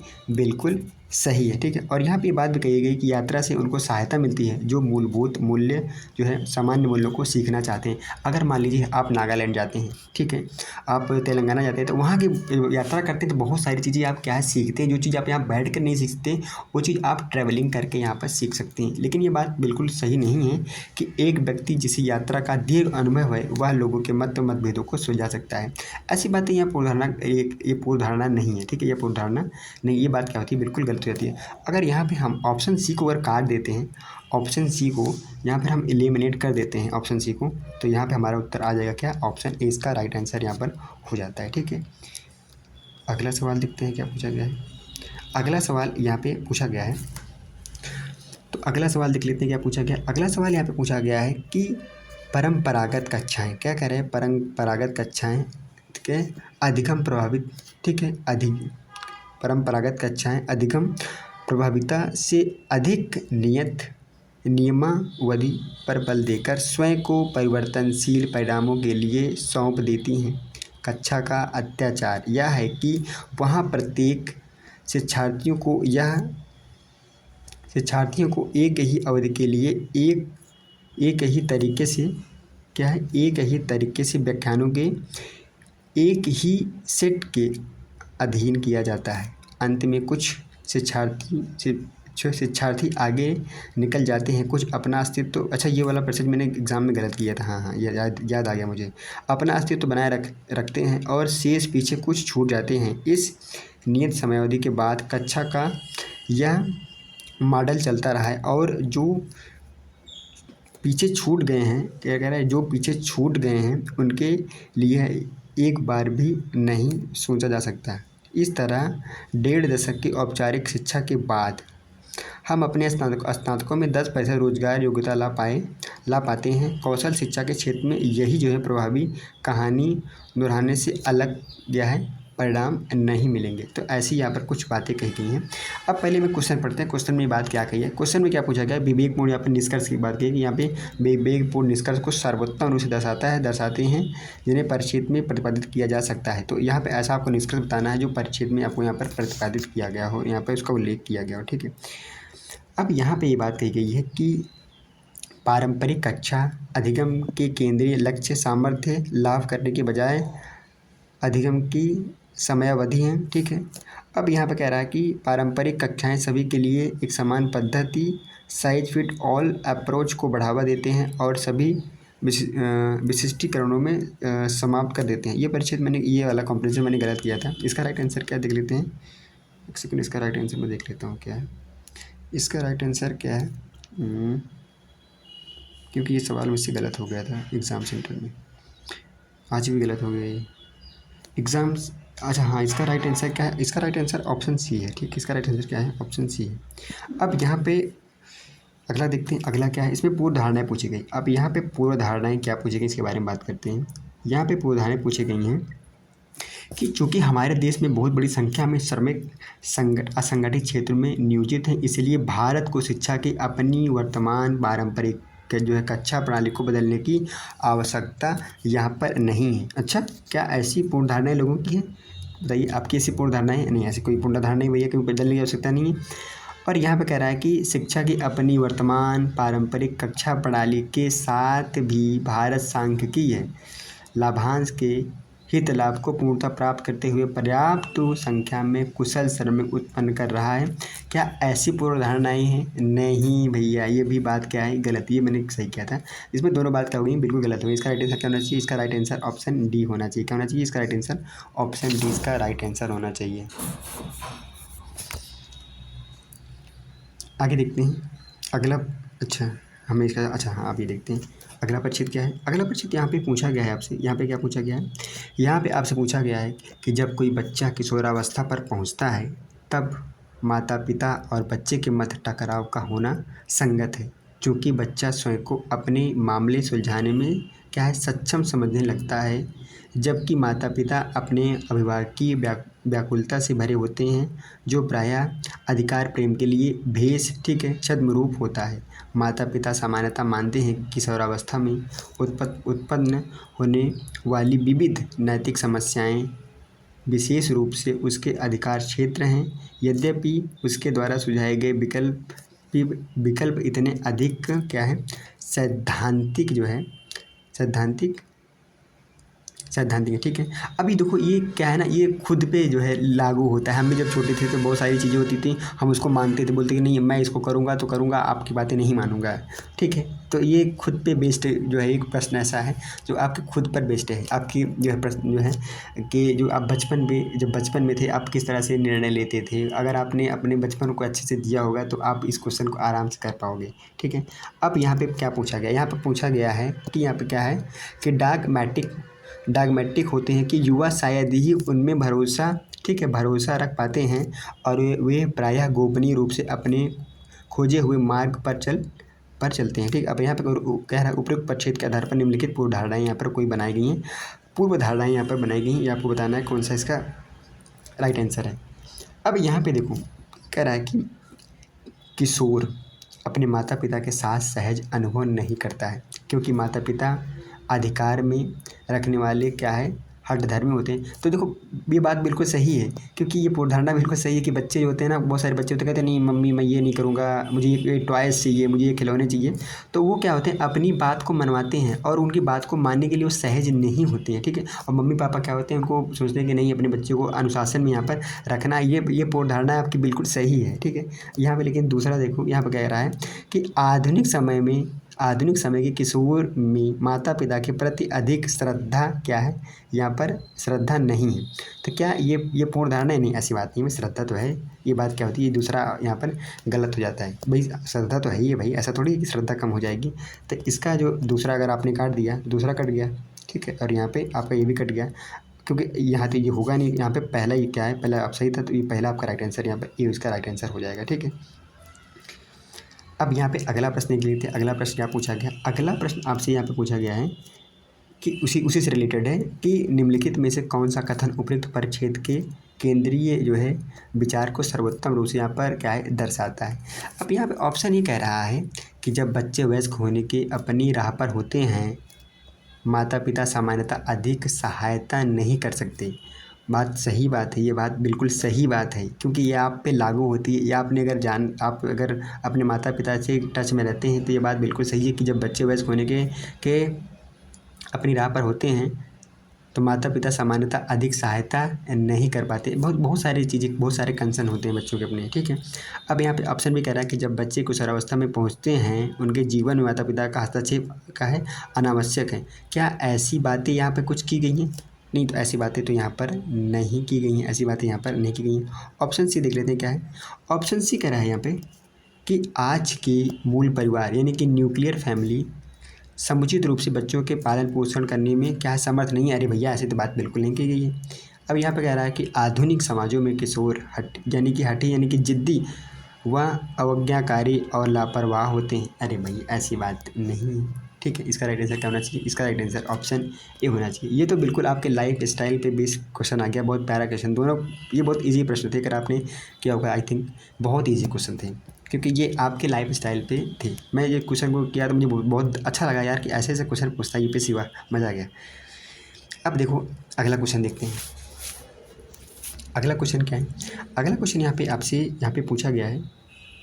अगला क्वेश्चन क्या पूछा गया? अगला क्वेश्चन आपसे पूछा गया है कि जब वैज्ञानिकों के एक अंतर्राष्ट्रीय दल ने भूमिगत बेसाल्ट चट्टानों में कार्बन डाइऑक्साइड और जल के मिश्रण को पंप के द्वारा प्रवाहित किया तो मूल रासायनिक प्रक्रिया हुई। ठीक है, अम्लीय मिश्रण ने चट्टानों में विद्यमान कैल्शियम और मैग्नीशियम को घोल दिया और चूना पत्थर का निर्माण हुआ। ठीक है, अब यहाँ पे है कि वैज्ञानिकों ने जोर देकर कहा कि मूल रूप से कार्बन डाइऑक्साइड चट्टान में परिवर्तित हो जाती है। क्या कह रहा है कि यहाँ पे कार्बन डाइऑक्साइड जो है चट्टान में परिवर्तित हो जाती है मूल रूप से। ठीक है, अब यहाँ पे इसके ऑप्शन देखो क्या कह रहा है। क्वेश्चन पहले पढ़ो, क्वेश्चन क्या कह रहा है। क्वेश्चन यहाँ पे कह रहा है कि निम्नलिखित कथनों में से कौन सा परिच्छेद में अंतर्निहित सर्वाधिक तर्कसंगत जो है विवेकपूर्ण और व्यवहारिक सुझाव को सर्वोत्तम रूप से दर्शाता है। यहाँ पे आपको माइंड यूज़ करना है अपना, यहाँ पे कि कौन सा इसमें यहाँ पर चीज़ें यहाँ पर बिल्कुल सही होंगी। ठीक है, अब यहाँ पे क्या कह रहा है, इसमें आपके 4 ऑप्शन यहाँ पे कह रहा है कि यह भवन निर्माण परियोजनाओं के लिए वाणिज्यिक स्तर पर चूना पत्थर उत्पादन करने के लिए एक सस्ती और क्या है व्यवहारिक यहाँ पर क्या है विधि है। नहीं भैया, अच्छा ऐसा कुछ यहाँ पर कहा गया है। अब यहाँ पर कह रहा है इसका उपयोग कार्बन क्या है प्रच्छादन यानी कि सिक्रेशन की एक विधि के रूप में किया जा सकता है। ठीक है, आगे देखते हैं। अब आगे क्या कह रहा है कि इस विधि के द्वारा बेसाल चट्टान को कैल्शियम और मैग्नीशियम खनिजों का एक अच्छा स्रोत बनाया जा सकता है। क्या ऐसी कहीं बात की गई है? तो ऐसी बात तो कहीं परिच्छेद में की नहीं गई है। अब यहाँ पर कह रहा है कि कार्बन डाइऑक्साइड और जल को मिश्रित कर उत्तम चट्टान विलयक अम्ल यानी रॉक डिजॉल्विंग एसिड का उत्पादन किया जा सकता है। ऐसी बात भी नहीं की गई। अच्छा, ये भी क्वेश्चन में से गलत हुआ था ये क्वेश्चन। इसका रुको मैं आंसर देख लेता हूँ। इसका राइट आंसर क्या है? अच्छा, इसका राइट आंसर ऑप्शन बी है। यहाँ पे ऑप्शन बी इसको राइट आंसर माना गया। इसमें कहा गया है कि इसका उपयोग कार्बन प्रच्छादन ठीक है सिक्रेशन की एक विधि के रूप में किया जा सकता है। ऐसा इसका राइट आंसर ऑप्शन बी है। ये क्वेश्चन जो है मेरे से भी यहाँ पर एग्जाम सेंटर में ये क्वेश्चन गलत हुआ था। हाँ ठीक है, ये बात सही है, ये क्वेश्चन गलत हुआ था। हाँ, अब यहाँ पे अगला देखते हैं। अगला क्या पूछा गया है? अगला यहाँ पे पूछा गया है कि भूगोलवेत्ताओं ने महासागर के रंग के 175 उपग्रह चित्रों का जो है विश्लेषण किया जो महासागर की सतह पर जो है पादप प्लवक जो है फाइटोप्लैंक्टन उत्पादकता का एक क्या है सूचक है। और यह पाया कि विशाल प्लावी हिमशैल जो है आइसबर्ग दक्षिणी महासागर में कार्बन के 20% तक भंडार के लिए उत्तरदायी हैं। शोधकर्ताओं ने पता लगाया कि विशाल प्लावी हिमशैलों ने से पिघला हुआ जल जिसमें लौह और अन्य पोषक तत्व होते हैं अब तक की अप्रत्याशित रूप से उच्च स्तरीय पादप प्लावक वृद्धि में क्या है सहायक होते हैं। ठीक है, यहाँ पे जो है फाइटोप्लैंक्टन की यहाँ पर बातें कुछ की गई हैं। अब यहाँ पे आपको कुछ पूर्व धारणाएँ आपको बताई गई हैं। क्या है पूर्व धारणाएँ हैं? देखिए, कह रहा है कि उपरोक्त परिच्छेद के आधार पर निम्नलिखित पूर्व धारणाएँ बनाई गई हैं। क्या बनाई गई हैं? यहाँ पे कह रहा है कि विशाल प्लावी हिमशैल दक्षिणी महासागर की प्राथमिक उत्पादकता और खाद्य श्रृंखलाओं पर प्रभाव डालते हैं। ऐसी पूर्व धारणाएँ क्या है बनाई गई हैं। बिल्कुल सही है, ऐसी पूर्व धारणाएँ लोगों की बनाई गई हैं। ठीक है, अब यहाँ कह रहा है कि विशाल प्लावकीय हिमशैलों के पिघलने से जलवायु परिवर्तन प्रभाव उत्पन्न हो सकते हैं और विश्व मत्स्य उद्योग प्रभावित हो सकता है। तो बात सही है, ग्लोबल वार्मिंग से ये बात पूर्व धारणाएँ हैं कि ग्लोबल वार्मिंग से चीज़ें यहाँ पर बिगड़ सकती हैं। तो इसका राइट आंसर क्या होना चाहिए? इसका राइट आंसर ऑप्शन सी होना चाहिए। क्या होना चाहिए? इसका राइट आंसर ऑप्शन सी इसका राइट आंसर होना चाहिए, क्योंकि ग्लोबल वार्मिंग से यहाँ पर बहुत सारी चीज़ें यहाँ पर डिस्ट्रैक्ट हो रही हैं। ठीक है, यहाँ पर अगला देखते हैं। अगला परिच्छेद में क्या पूछा गया है? अगला परिच्छेद में यहाँ पूछा गया है, यहाँ पर आपसे पूछा गया है कि विकास की प्रक्रिया ने मक्का से पोषित होने वाली इल्लियों या अच्छा कैटरपिलर क्या है इल्लियों क्या लिख दिया कैटरपिलर को एक अद्वितीय क्षमता प्रदान की है। वे पौधों को कीट परपक्षियों के विरुद्ध उसकी प्रतिरक्षा को निष्क्रिय करने के लिए प्रेरित कर सकती हैं। इससे इल्लियों को अधिक खाने और तेज़ी से वृद्धि करने में सहायता मिलती है। इस प्रभाव को जो है उत्पन्न करने वाला कारक इल्ली का मल या कीट मल है। यह खोज कवक यानी कि फंजाई अथवा जीवाणु बैक्टीरिया रोग जैसे रोगजनक पैथोजन के प्रति पौधे की अनुक्रिया से संबंधित यौगिकों पर प्रकाश डाल सकते हैं। हिंदी वाला कुछ टर्म ऐसा गंदा वर्ड लिख देते हैं कि लगता है कि पता नहीं कहाँ उठा के ला के डाल दिए हैं। ठीक है, अब यहाँ पे देखते हैं यहाँ पे क्वेश्चन क्या पूछा गया। क्वेश्चन यहाँ पे पूछा गया है कि निम्नलिखित में से कौन सा कथन परिच्छेद द्वारा संप्रेषित सर्वाधिक तर्कसंगत, विवेकपूर्ण और क्या है व्यवहारिक संदेश को सर्वोत्तम रूप से यहाँ पर दर्शाता है। ठीक है, तो यहाँ पे कॉम्प्रहेंशन पे बेस्ड पर आपको ये सवाल करना है। ठीक है, अब यहाँ पे पहले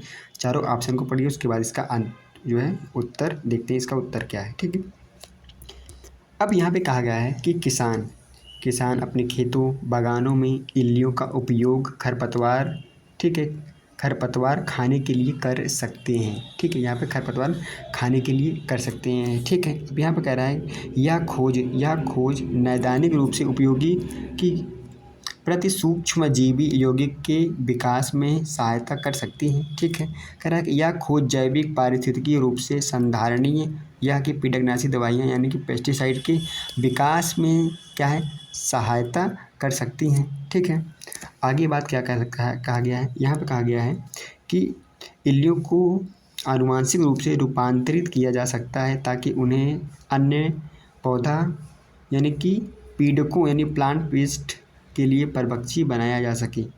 तो यहाँ पे ये बात देखो, यहाँ पे ये बात थोड़ी सी लग रही है कि यह खोज जैविक पारिस्थितिकीय रूप से क्या संधारणीय पीड़कनाशी दवाइयों यानी कि पेस्टिसाइड के विकास में सहायता यहाँ पर कर सकती है। ठीक है, तो यहाँ पे ये क्वेश्चंस में ये बात यहाँ पे बात की जो बैक्टीरियाज वगैरह जो जीवाणु वगैरह फंजाइल वगैरह यहाँ पे लग जाते हैं उसके बारे में यहाँ पे बात किया कि यह खोज जो है जैविक पारिस्थितिकीय रूप से संधारणीय जो है पीड़कनाशी दवाइयों के विकास में सहायता कर सकती है। तो इसका राइट आंसर क्या होना चाहिए, इसका राइट आंसर ऑप्शन यहाँ पर सी होना चाहिए। क्या होना चाहिए राइट आंसर, इसका राइट आंसर ऑप्शन सी होना चाहिए। ठीक है, आगे देखते हैं आगे क्या है अगला प्रश्न आपसे यहाँ पे क्या है, अगला परिच्छेद पढ़ते हैं। अगला परिच्छेद यहाँ पे आपसे पूछा गया है कि एक मजबूत लोकतंत्र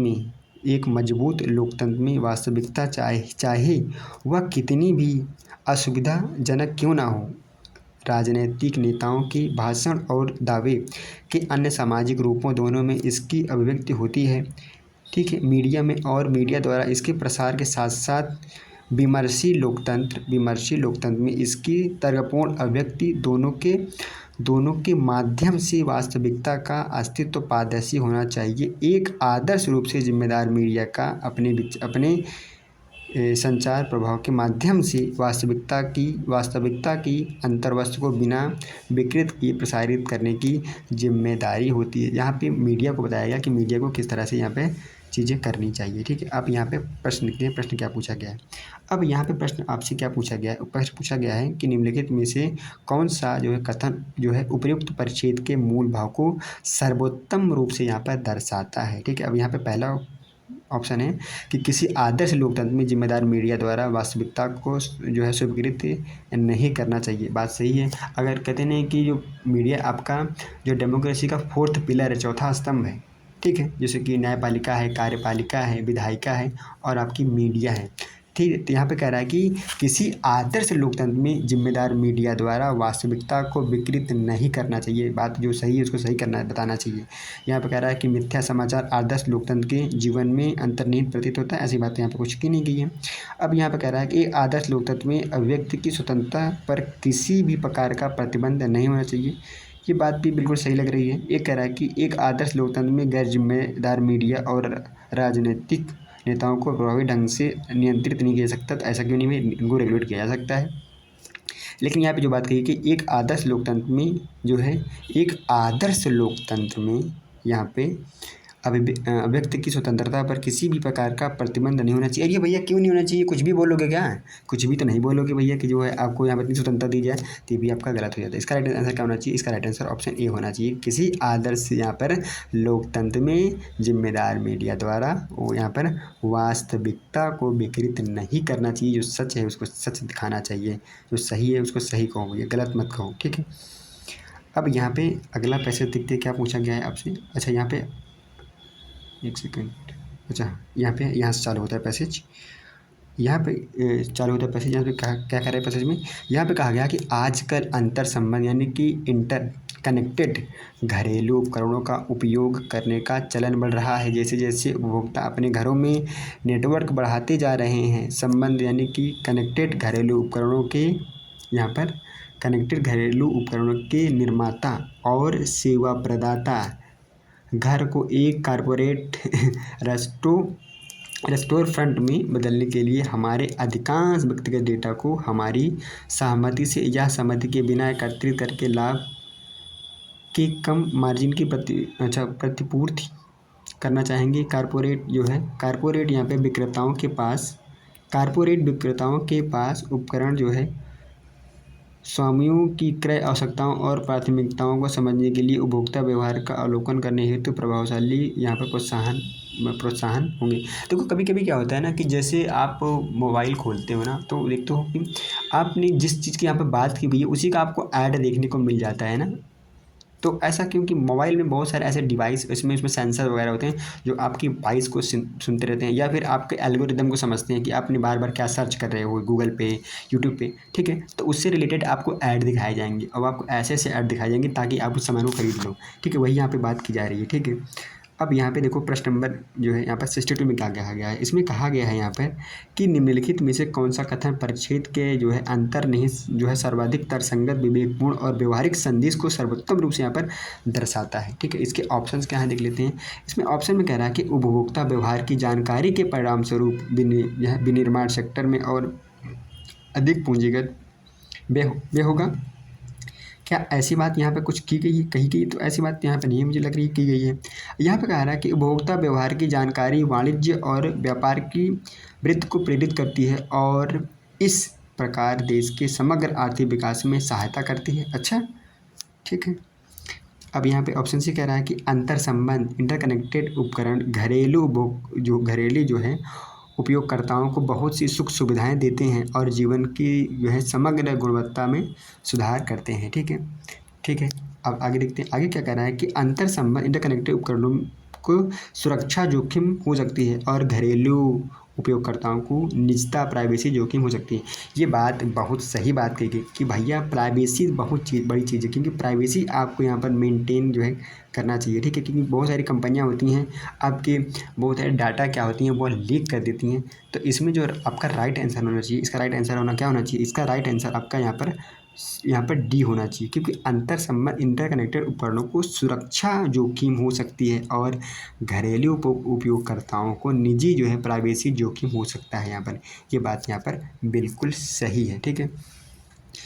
अगला परिच्छेद देखते हैं। अगला परिच्छेद क्या कह रहा है? अगला परिच्छेद यहाँ पे कह रहा है कि हरित विकास में पर्यावरणीय सौहार्दता और गरीब एवं आरक्षित वर्गों के लिए क्या है उपलब्ध पर्यावरणीय संसाधनों पर पड़ने वाले प्रभावों के संबंध में विकास रणनीतियों पर पुनर्विचार करना शामिल है। विकास पर विचार करते समय हमें संसाधनों की कमी वाले विश्व की वर्तमान वास्तविकता पर ध्यान केंद्रित करने की आवश्यकता है। यदि हमें आर्थिक गतिरोध या ऐसे विश्व से बचना है जिसमें गरीबी के सागर में केवल एक छोटा सा अभिजात वर्ग ही समृद्धि का आनंद लेने में क्या है सच्चा में, तो संसाधन गहन और विशेष रूप से ऊर्जा गहन जो है प्रक्रियाओं को अधिक दक्ष और संसाधन मितव्ययी विकास यहाँ पर रणनीतियों के लिए यहाँ स्थान क्या है बनाना होगा, ठीक है। अब यहाँ पर इसका परिच्छेद तो आपने पढ़ लिया। अब इसको जो है क्वेश्चन पढ़ो, क्योंकि क्वेश्चन में इसके आंसर छुपे होते हैं। अब यहाँ पे कह रहा है कि परिच्छेद के जो है मूल भाव को सर्वोत्तम रूप से दर्शाता है। ऐसा कौन सा जो है यहाँ पर ऑप्शन से जो परिच्छेद के मूल भाव को यहाँ पर सर्वोत्तम रूप से दर्शाता है, ठीक है। अब यहाँ पे कह रहा है कि पर्यावरण संधारणता जीडीपी में वृद्धि की उच्च दर प्राप्त करने के लिए हमारे उद्देश्य के लिए हितकर हैं। क्या ऐसी बात की गई है यहाँ पे? ऐसी बात यहाँ पे परिच्छेद में नहीं की गई है। यहाँ पे बात की गई है कि यह भी तीव्र जो है आर्थिक विकास और जो है परिणामी पर्यावरणीय निम्नीकरण यानी कि डिग्रेडेशन के बिना गरीबी उन्मूलन संभव नहीं है। तो ऐसी बात भी बिल्कुल नहीं की गई है। क्या ऑप्शन सी क्या कह रहा है? ऑप्शन सी यहाँ पे कह रहा है कि स्थिर, पर्याप्त और समावेशी विकास प्राप्त करने के लिए उच्च पर्यावरणीय मानकों को बनाए रखना अब एक पूर्वापेक्षा है, ठीक है। ऑप्शन डी कहता है कि आज के विश्व की जो है बृहद जनसंख्या, व्यापक गरीबी और सीमित संसाधनों के होते हुए पर्यावरणीय निम्नीकरण को रोका नहीं जा सकता और असमानताएं क्या हैं, अपरिहार्य हैं। तो क्या ये बताइए, क्या इसको रोका नहीं जा सकता? अरे भाई बिल्कुल रोका जा सकता है चीज़ों को। भाई पेड़ लगाओ, बहुत सारी चीज़ें करो, तो इसको क्यों नहीं रोका जा सकता है? निम्नलिखित को क्यों नहीं रोका जा सकता है? अगर आप पेड़ लगाओ, पेड़ कटाई बंद करो। अब यहाँ पे देखो ऑप्शन सी क्या कह रहा है कि स्थिर पर्याप्त और समावेशी विकास प्राप्त करने के लिए उच्च पर्यावरण मानकों को बनाए रखना अब एक जो है पूर्वापेक्षा है। बिल्कुल सही बात है। यहाँ पे कह रहा है कि अगर आपको एक समावेशी विकास प्राप्त करना है, तो आपको कुछ जो पर्यावरणीय मानक हैं उनको बनाए रखना क्या है, इंपॉर्टेंट से उनको बनाए रखना बहुत ज़रूरी है। ठीक है, तो इसका राइट आंसर क्या होना चाहिए? इसका राइट आंसर ऑप्शन यहाँ पर सी इसका राइट आंसर होना चाहिए। ठीक है, आगे देखते हैं आगे क्या पूछा गया है। आगे यहाँ पे पूछा गया है, ठीक है, आगे यहाँ पे पूछा गया है कि धर्म और विज्ञान से भिन्न काव्य पूर्ण सत्यों में कोई जो है विश्वास या ये दोनों प्रश्न जो है मुझसे बहुत ही, ये एक 71 और 72 दोनों मुझसे गलत हो गए थे। 71 और 72 दोनों हमसे बहुत ही सिली मिस्टेक से गलत हुए थे। ठीक है, उसके बाद जब बाद में एनालिसिस किया तो पता चला कि अरे यार ये तो बहुत अच्छा प्रश्न था। अब यहाँ पे देखते हैं, यहाँ कहा गया है परिच्छेद में कि धर्म और विज्ञान से भिन्न काव्य पूर्ण सत्यों में कोई विश्वास या उसकी अपेक्षा नहीं करता है। जो शक्तियाँ या व्यक्ति यह दावा करते हैं कि उनकी मुट्ठी में पूर्ण सत्य है, वे नायकीय यानी डिक्टोरियल और निरंकुश यानी कि टिरैनिकल हो जाते हैं। सत्य सामान्यतः किसी भी विरोधाभासों या कमियों को स्वीकार नहीं करता है। यह एकात्मक है, इसलिए यह काव्य के लिए अधिक उपयोगी नहीं है। काव्य जीवन और अस्तित्व की बहुलता पर अटल रहता है। शायद काव्य यथार्थता का अनुसरण करता है जो बहुल देशकाल दोषयुक्त विरोधाभासों से पूर्ण है। सत्य की निरंकुशता की तुलना में काव्य लोकतांत्रिक यथार्थता का पक्षधर बना हुआ है। सत्ता, धन और पद हायरार्की का मतलब होता है नहीं, जैसे यहाँ पे बड़े अफसर छोटे अफसर की हायरार्की होती है नहीं, यहाँ पे हायरार्की के दम के विपरीत काव्य विनम्रता और अवज्ञा दोनों को प्रस्तुत करता है। अब यहाँ पे इसको जो इसके ऑप्शन देखो, पहले क्वेश्चन को। अब यहाँ पे क्वेश्चन क्या कह रहा है? क्वेश्चन कह रहा है यहाँ पे कि निम्नलिखित में से कौन सा कथन उपर्युक्त परिच्छेद द्वारा प्रेषित जो है सर्वाधिक तर्क संगत और विवेकपूर्ण संदेश को यहाँ पर सर्वोत्तम रूप से दर्शाता है। ठीक है, अब यहाँ पे इसके ऑप्शन पढ़ो। अब पहला ऑप्शन कह रहा है कि यह काव्य ही है, ना कि विज्ञान या धर्म, जो मनुष्यों में कमियों को पहचानती है और स्वीकार करती है। क्या ऐसी बात यहाँ पर परिच्छेद में की गई है? तो यहाँ पे ऐसी बात तो नहीं की गई है। यह भी बात की गई कि सत्य विज्ञान या धर्म के माध्यम से प्रकट हो सकता है और काव्य सत्य के लिए अरुचिकर है। तो क्या सत्य विज्ञान या धर्म के माध्यम से प्रकट होता है? तो यह बात बिल्कुल सही गलत है, क्योंकि ऐसी बात यहाँ पे नहीं की गई है। अब यहाँ पे कह रहा है कि काव्य रोमानी काल्पनिक है और भावना के विषय में है, जबकि विज्ञान और धर्म सत्य के विषय हैं। क्या विज्ञान और धर्म सत्य के विषय हैं? क्या विज्ञान कभी गलत नहीं हो सकता? ठीक है, और यहाँ पे कह रहा है कि हिंसा, निरंकुशता और कट्टरता की दुनिया में काव्य गतिशील विरोध का एक रूप है। तो बात सही है, क्योंकि अगर आपके अंदर कट्टरता है, निरंकुशता है और क्या है यहाँ पर हिंसा है, तो यहाँ पे क्या है, दुनिया में काव्य गतिशील विरोध का एक रूप है। इसका राइट आंसर क्या होना चाहिए? इसका राइट आंसर ऑप्शन डी होना चाहिए। ठीक है, आंसर सीट से, क्योंकि मेरा प्रश्न तो गलत हो गया था एग्जाम में भैया। अगला प्रश्न देखते हैं। अगला प्रश्न क्या है? अगला प्रश्न आज का अंतिम प्रश्न है, क्योंकि ये 27वां प्रश्न है। 2024 में 27 प्रश्न ही पूछे गए थे। ठीक, ये अंतिम प्रश्न है। अंतिम प्रश्न देखते हैं क्या है। अंतिम प्रश्न आपसे पूछा गया है कि पुष्प का सृजन हमें प्रसन्न करने के लिए नहीं हुआ है, यह किसी कीट को आकर्षित करने के लिए अपनी पंखुड़ियाँ, ठीक है, इठलाकर प्रदर्शित करता है और अपनी सुगंध फैलाता है। कीट पराग को एक फूल से दूसरे फूल तक ले जाता है ताकि वायु पराग को उड़ा न ले जाए और इस प्रकार पराग नष्ट नहीं हो। जिसे हम किसी पुष्प का सौंदर्य कहते हैं, वह केवल एक उत्पाद और मनुष्य का आविष्कार है। इसकी सुगंध हमें प्रसन्न करने के लिए नहीं है, यह हमें प्रसन्न करती है क्योंकि यह विद्यमान है और हम इससे क्या है, अनुकूलित हो गए हैं। तो यहाँ पे जो है एक पुष्प की बात की गई है, ठीक है, कि किस तरह से जो फूल होता है, फूल की किस तरह से वह, उसके बारे में बात की गई है कि उपयुक्त परिच्छेद के आधार पर जो निम्नलिखित पूर्वधारणाएं बनाई गई हैं कि परिच्छेद के लेखक का विश्वास है कि पुष्प प्रकृति की विलासिता के सृजन है। भैया क्या जो पुष्प है वो क्या है, ये प्रकृति की विलासिता के सृजन है? अरे भैया ऐसी बात नहीं, ये बात बिल्कुल गलत है। नहीं, क्या विलासिता के वो है नहीं है, नहीं, नहीं, बिल्कुल नहीं। यहाँ पे क्या है कि परिच्छेद का लेखक पुष्पों की सुंदरता के अतिरिक्त उसकी उपयोगिता पर विश्वास नहीं करता। अरे भैया ये बताइए, जो कहा गया है इसमें कि जो पुष्प है, पुष्प की सुंदरता के अतिरिक्त उसकी उपयोगिता पर विश्वास नहीं करता, क्या ऐसी पूर्वधारणाएं हैं? नहीं, ऐसी कोई पूर्वधारणाएं यहाँ पर नहीं है। तो यहाँ पे दोनों बात क्या होती हैं, इनकरेक्ट हो जाती हैं। ठीक है, दोनों बात अगर इनकरेक्ट हो जाती है तो इसका राइट आंसर क्या होना चाहिए? इसका राइट आंसर ऑप्शन डी होना चाहिए। क्या होना चाहिए इसका राइट आंसर? इसका राइट आंसर ऑप्शन यहाँ पर डी होना चाहिए। ठीक है, तो ये रहा आपका 2024 का कॉम्प्रहेंशन। आज हमने इस वीडियो में जो 27 कॉम्प्रहेंशन आए हुए थे आपके एग्ज़ाम में 2024 का जो प्री हुआ था उसमें 27 प्रश्न कॉम्प्रहेंशन से हुए थे। ठीक है, आपको एक वीडियो कैसा लगा आप लोग मुझे कमेंट करके ज़रूर बताइएगा। अगर इस क्लास की PDF चाहिए तो आप स्टेट पीसीएस टेलीग्राम चैनल पर जाके इस वीडियो को डाउनलोड कर सकते हो। वीडियो को देखने के लिए बहुत बहुत धन्यवाद। मिलते हैं नेक्स्ट क्लास में। चैनल को सब्सक्राइब, लाइक, शेयर ज़रूर करें। Thank you so much.